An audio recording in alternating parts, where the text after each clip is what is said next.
So how do modern workers learn? That's the question answered by this fascinating piece of research from Towards Maturity, which involved surveying some 10,000 learners. Now, we're used to hearing what learning professionals think about the future and about what learners want. It's really nice to actually get the picture from learners themselves. Now, there's some great insights that have come out of this particular piece of research. I'd like to share one or two of them with you. So let's take a look. One of the things that comes out really, really strongly is the fact that people find the most useful ways to learn are essentially collaborative, working with each other or with mentors, coaches, and managers. So that's a preference for social learning. It's a preference for learning on the job. Even more interesting for me is the fact that there's very little difference in the results between young and old. They've separated out in this survey between the under 30s and the over 50s, and that in almost every case the results are pretty well comparable. There is one exception, which is the idea of learning by trial and error. The young are much more likely to learn that way and to like learning that way, 69% as opposed to older people, 38%.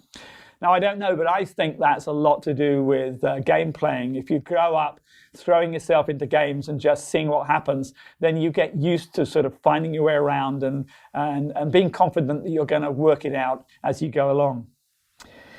The issue about comparability between young and old also extends to the use of technology, and this really goes against what a lot of learning professionals think, that some 78% were excited to use technology for learning. Again, the same young and old, and 75% willing to experiment. That's not what L&D people say, because in many cases learning professionals think that what people really want is to go into a classroom. That doesn't seem to be the case. And that's backed up by a 94% preference for learning at your own pace.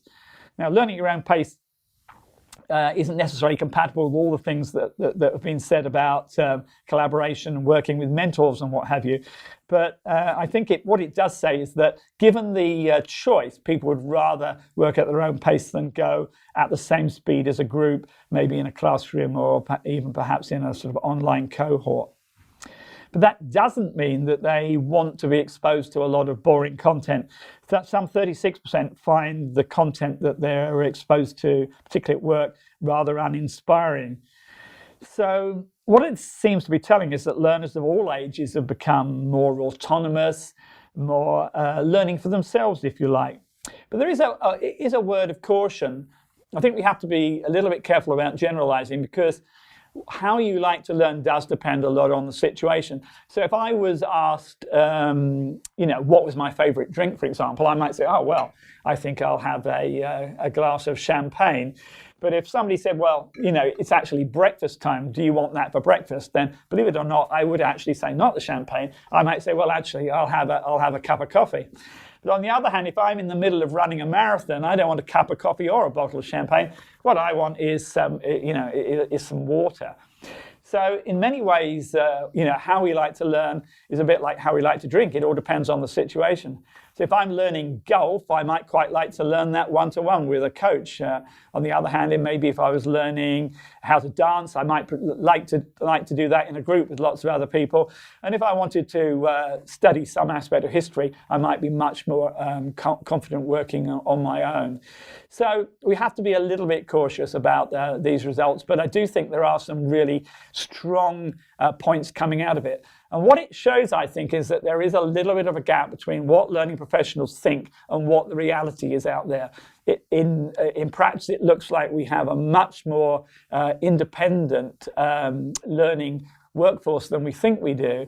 And it really amplifies the need for a more learner-centered approach, an approach whereby we consult more with learners, we design and plan what we're going to do more with learners so that we better understand what they want rather than thinking that we always know best.